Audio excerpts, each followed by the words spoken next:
And this is the second political event I have ever attended. My first political event that I ever attended was on June 5th in Hilo. It was sponsored by Audit the Vote Hawaii. Are you guys familiar? Were some of you there? Yes. Okay. So my first political event, someone mentioned the idea of running for a office, State Senate District 4. I said yes. I got on the ballot on June 7th, which was the deadline. And my second political event, I am speaking to you all here. First, I'm going to give you a little bit of a background of what brings me to this position right here. I'm from Minnesota. I went to the University of Notre Dame. I got a degree in finance. My last year in school, I suffered with my health. I got really into trying to learn how to recover my own health. Once learning how to recover my own health, I really wanted as little to do with the civilized world as possible. I wanted to just live a simple, healthy life.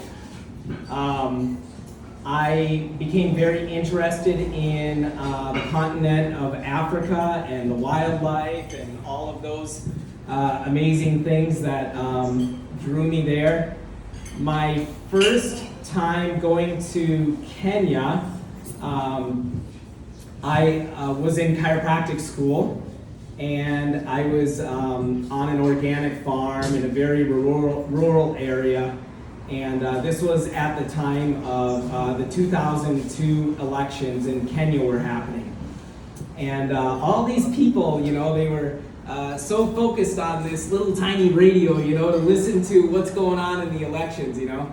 And I thought to myself, why do these people care so much about this election happening in Kenya? Do they, you know, these are just, you know, simple people that, you know, maybe have a few pairs of clothes, you know. It was just like, do they think that whoever wins this election is going to somehow affect their daily life? My mind at that time in my life was always more about focus on ourselves, our life, our own path, our own journey, what we want to accomplish in our lives, versus getting carried away with, you know, these, you know, political things happening. I just didn't really see at that time in my life that that could be a good way to, you know, even exert your energy towards. Eventually I finished chiropractic school, and I lived overseas, lived and worked overseas for quite a few years. I started an organic farm in Kenya, wound up working as a chiropractor in Nairobi, worked as a chiropractor in 3 different countries of Southeast Asia, Indonesia, Malaysia, Singapore.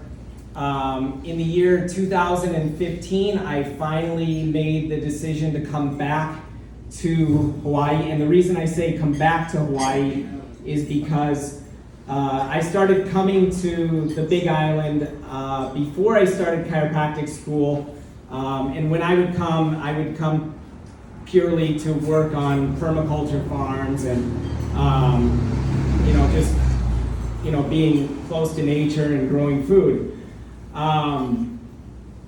My parents wound up buying a home on the Big Island in the year 2002, and that's while I was still in chiropractic school, in an area known as Kapoho. Are people familiar with Kapoho? Okay, so I was far more familiar with that area of the island. That was where most of my time was spent until the year 2015. What I recognized by spending so much of my time outside of the United States of America was I came to the realization that the United States of America is the greatest country in the world. Okay? I was like, before I just was like, United States of America, people are so brainwashed, look, they watch TV and, all these commercials about, stupid stuff, I had little interest in the United States of America, but come full circle, you start to realize that we are from the greatest country in the world. The year 2015, I was leaving Indonesia and I was going to come back to Hawaii to begin my new life and stay permanently. I was really excited about the idea that Donald Trump was going to run for president when I came back to the United States, and I was like, wow, just loved, hearing his interests in us, the American people. It gave me excitement. One of my patients just arrived, Pam. Do you have a place to sit? Sure.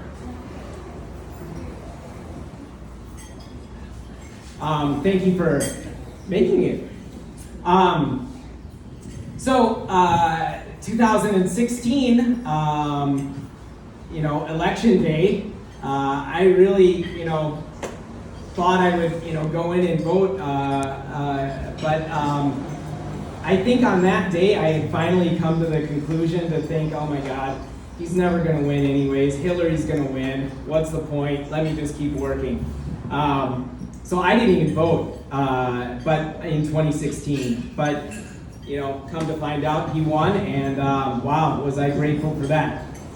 So I want to get into what brings me to this position where I am right now. So all those years, the hate, the constant hate, the constant division, I could deal with it. I just, didn't watch CNN News and I would watch Fox News. But, come 2020, things just kept getting worse. You've got the COVID stuff going on. Now, people are telling me to, wear a mask around them, and seeing this language called social distancing, which is so antisocial and so harmful and hurtful to us as a species, If we are afraid to be next to our own species, this is really going to insanity. So now 2020, it goes from things just being bad and hateful and evil to insanity. And I used to encourage people to not get caught up in politics, but when I talk to people, and I talk to people every day, and I tell people you cannot sit on the sidelines anymore.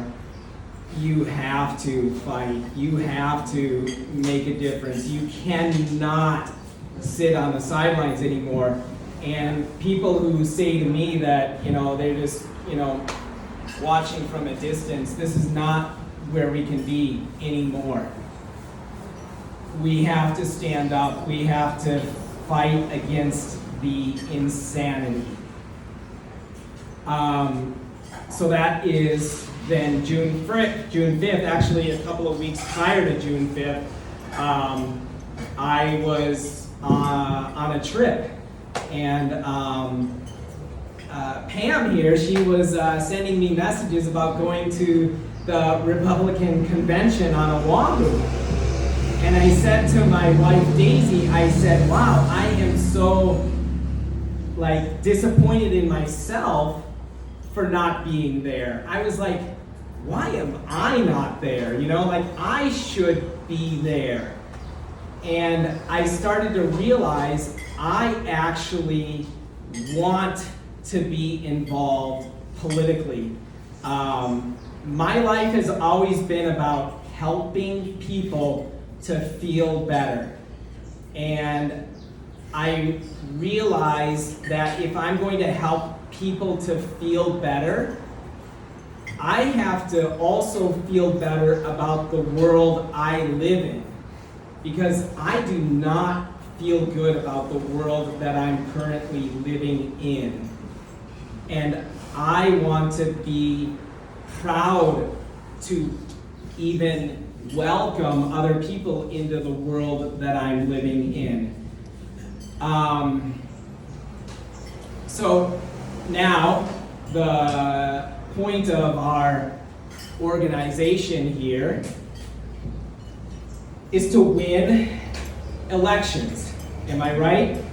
Yes. Okay, we are here because we want to win elections. And the reason we want to win elections is because we need the Democrat politicians to be removed from their offices and from their positions.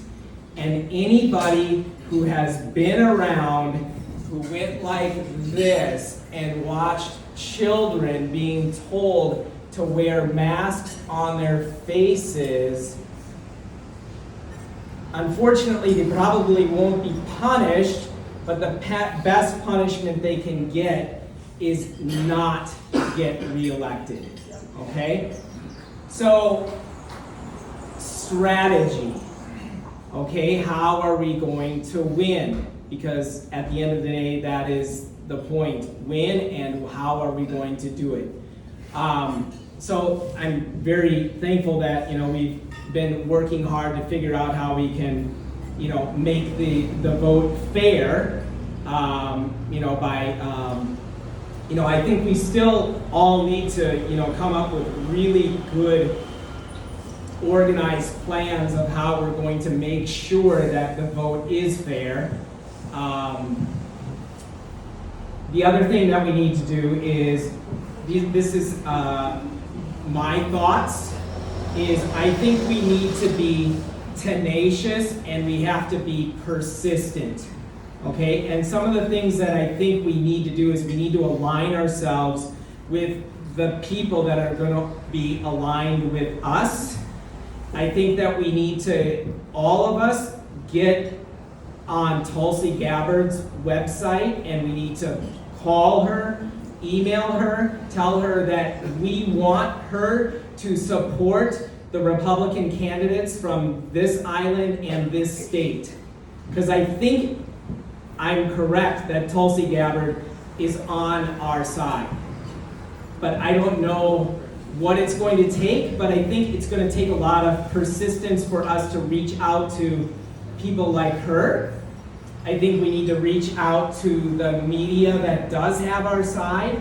I think we need to reach out to people like Tucker Carlson, Hannity, Laura Ingraham. Just let these people know, hey, please give Hawaii candidates some exposure.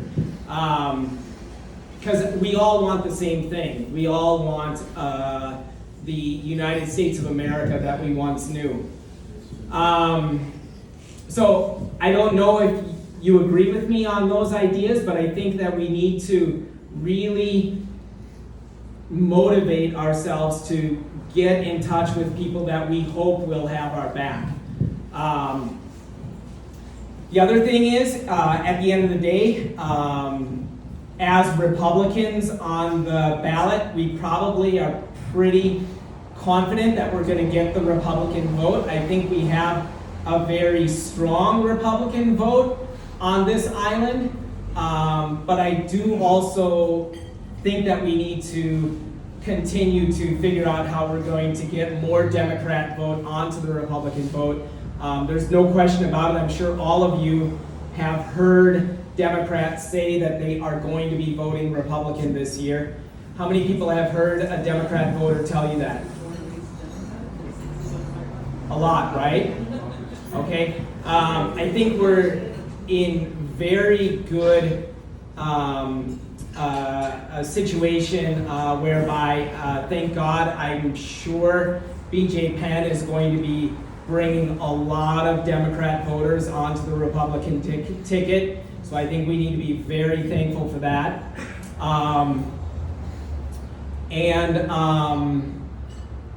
The other thing is, I also want personal feedback, suggestions, all of those things from you guys who maybe also have ideas on strategy. I currently have a platform written out on my website, islandholistichealing.com/campaign. I am creating a new website, Dr. Nick 4 Hawaii.com. It's not ready yet, but I'm working on getting that up. And then new social media channels to try to focus energy towards my campaign. I am District 4 for State Senate. It's a huge area. I'm sure you all know people that are going to be in that district. It is from North Kona, Kona Airport area, all the way to the end of the north of the island, Palolu Valley. On the east side, it starts from Hakalau, which is 17 miles north of Hilo, all the way to the end of the island, Waipio Valley. So that's a huge area. I hope you guys will spread my message far and wide. At the end of the day, I love individual freedom. I love it so much. We are, at a time in our lives that I don't think we've ever seen a time in our lives like this. Has anyone ever, who's older than me, ever seen a time like this in our lives? No. It's a strange world that I want to do everything I can to be a part of changing what we're in at the moment. Let me just check and see if there was anything that I didn't cover that I wanted to cover. Okay, so myself, being a taxpayer, my biggest concerns personally are the money that goes in, how it is getting spent. I personally am a strong believer in spending money very wisely, and this is where personally I think that we need to take a look and see where money is being spent, and as much as possible spend money wisely. In terms of the rules and laws, we have to take a look and see what rules and laws are good for us and what rules and laws are no good for us. Now, is it okay for me to ask you guys some questions? Are you guys open to that? Okay. So, number one, my question would be to you guys. You guys all live here, correct? Of all of the things that the state of Hawaii spends money on, is there anything, one thing that you have seen that you would wish would be stopped? Money being spent that you don't like where the money is being spent? State and county government. On this island? Yeah, this island and or all. The rail. Yeah. I was just gonna say, the rail. Waste money. The rail, yep. Yes, you guys are. Thank you very much. Rail. And so I've heard rail. Any number twos? HDA. Hawaii Tourism Authority. Hawaii Tourism Authority. $60 million to promote tourism. Mm-hmm. And our people aren't working here. You know, if they have to leave, they can't get jobs. Right. Okay. Anybody else? Foreign homelands. Getting everybody on welfare, and it's a bullshit system that's not really helping out Native Hawaiians. I don't know about that. That's a deep one. Flying homelands doesn't mean they're on welfare though. No, but it's I know plenty of people who have. How about the Board of Education? Department of Education. Totally. Let's go back to elected Board of Education members. Right. How about an appointed sheriff? Yeah, you know, it's interesting. At the end of the day, the things that we need the most, food, water, electricity, we all pay for those things anyways. So, you know, where does our money get spent? You know what I mean? I know I pay a lot of money to the county and state of Hawaii every year.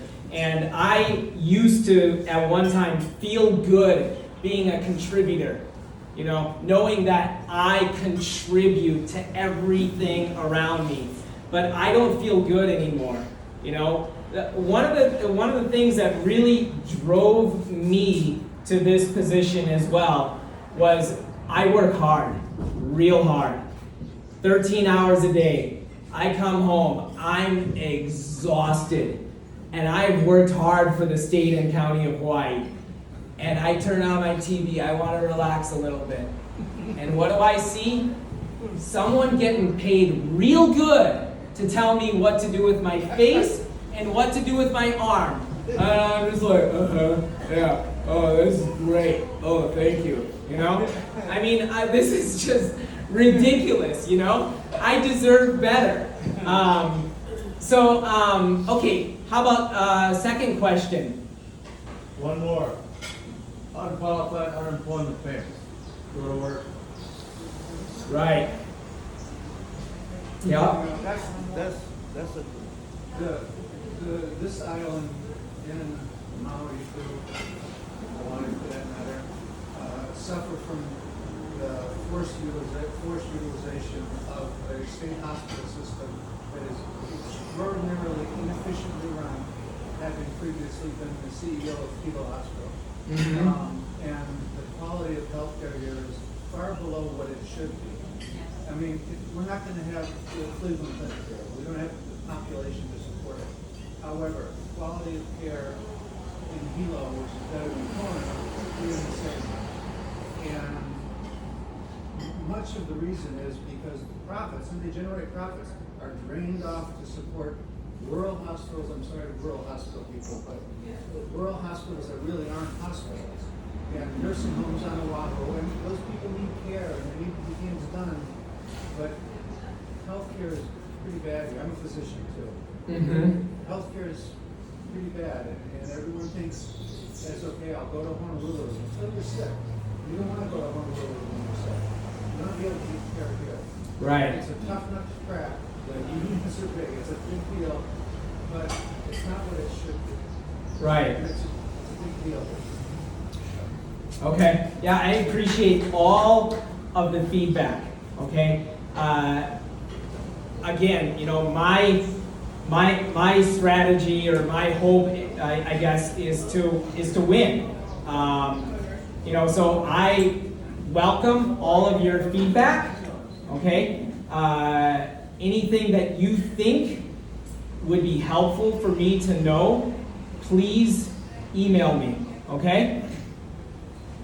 Again, you can go to my website, islandholistichealing.com. If you guys are experienced and knowledgeable about, you know, campaigning, platforms, you know, these areas, I welcome all of your advice. Okay? I'm not standing up here as an expert. I'm standing up here and telling you we need all of us to join together and help each other. Okay, second question would be, what areas would you, or if you have any suggestions on where you wish Hawaii, the state and or county, would spend money that they don't spend money on. Any thoughts? Yes? Audit the court systems and police department. Audits. And holding officials accountable who are taking bribes, who are watching cockfights down in South Point, who are taking slush fund money for COVID relief programs. Where is all this money coming from? How's it being spent? Right. And is it public, or is it on the public record? Yeah. Anyone else? Mental health and substance abuse. Okay. The resources on this island just suck, especially if you need treatment. You're looking at waiting lists that are, years too long, and it's a problem that affects everyone. The homeless people downtown, the people that are walking into schools and shooting, anyways. Those are. No. That's a whole other thing. Yeah. That's a whole, trust me, I've been we need to take care of our elders. I mean, affordable housing, if you're lucky as an elder to be on the wait list at 7 years, if you're lucky enough to get that short of a wait time. And, especially given the population that may or may not have decided to be vaccinated, there's gonna be a lot of people who are going to need care, and they're gonna need a lot of, respect and dignity in their remaining days, and that's one of the things I love about Hawaii, is that old school, we take care of each other, and if people don't have their own family here, there's not a lot of resources. There just aren't. Okay. Along those lines, dumping the certificate of need program would go a long way to allowing competition, allowing more facilities. I mean, that was a problem when I was in Hilo. We tried to expand cardiology. I had to do some creative grant writing and stuff in order to pull it over the eyes of the state bureaucracy. Fortunately, Certificate. they're not too bright. Oh, sorry. So, fortunately, they're not too bright, so it's easy to do. But certificate of need. In other words, if you want to put a CT scanner in your office, no can do. Okay. You have to get the state's permission. So therefore, for instance, much of the radiology equipment in the medical center, and I bet all that is owned by private entities because the state can't buy it. Okay. It's a bucket worm, but we can talk soon. Okay. Okay, anybody else before we time? Yeah, okay. I'm almost finished. I just, yeah. Okay, so anyone else on that one? No? Okay. It's not a cost, but I want an elected sheriff and elected school board. There you go. Okay. We want our officers elected. Right. Period. Okay. Rules and laws. I know I love less rules overall. There are some rules I do like. Any rules or laws that currently exist that you, if you had your choice today, you would do away with? I want stand your ground. Yes. Stand your ground. So if someone comes onto my personal property, I don't get arrested if I shoot them and I'm defending myself. I can stand my ground. Do we not have that now? Okay. Anyone else on that one? So what, run away, we really call it? Retreat or something? Anyone else on that one? A rule or law that you wish didn't exist or think is unnecessary? The safety checks for automobiles and racketeering. I know. Yeah. Totally. And along with the curfew for all the beaches, I didn't move here to get somebody with sirens pulling up when the sun goes down, they pick me up at the beach. Right. Having a barbecue with my friends and family. And then there's also a timer for the water, so the homeless people, when the sun goes down, they're not allowed to shower at the beaches and stuff. And it's kind of sick and inhumane. The beach curfews, the DLNR, the BS driving fines. and the way they make it to where if you don't show up to court, they keep stacking more and more and more fines on stuff when they're shutting down the DMV and the courthouses because of COVID. Right. Okay. Any rules, laws that don't exist that you wish did exist? The limiting of the governor to do the mandates. That's what I was gonna say. Yeah. Yeah. It's just, no one stands up to that. No one. No one stands up to that. Just blanket. Yeah. Nobody stands up to it. They just sit back and watch it happen. Yeah. Yes. No more reinstatement of these COVID, unnecessary COVID restrictions. Let's do Absolutely. like Florida. We're the Absolutely. only- Out of all 50 states, we're the only one that had our hands tied unnecessarily. Totally. And we had an LG who was an MD who followed, false, fearful dodging. Yep. We gotta get him out. Totally agree with you guys. And even when the rest of the country moved on from that, our kids were still wearing masks in school 24/7. They still are. My son plays football and had to be suited up with a mask outside. And if you say anything, I had a few parents willing to stick up, and then they said, "Oh, we decided to go get back so we can watch our kids." Right. And it was like, "Oh, there goes my pack." I couldn't even go watch the game outside because we weren't vaxxed. I respect whoever decided they wanted to get vaxxed. That's their choice. Totally. But for them to, I can't tell you how many times I got called from the principal because my son had his mask below his nose. And they kept saying, it's not our rule, but we have to, and this is even after the whole country moved on. I'm talking like in May, last month, they were still wearing masks. Right. And it's incredibly frustrating. Again, if people want to wear them, no problem. But those of us who educate ourselves and feel differently should, I'm not here to tell anybody else what they need. I know. It's evil, it's insanity. Okay, so thank you very much for listening. I hope it's been enjoyable. Okay, and thank you, Daleen, for offering me the opportunity to speak to you guys. Really appreciate it. And I hope you'll spread the message. Go to my website and look at my campaign message. And please give me your feedback and thoughts. Okay? Thank you.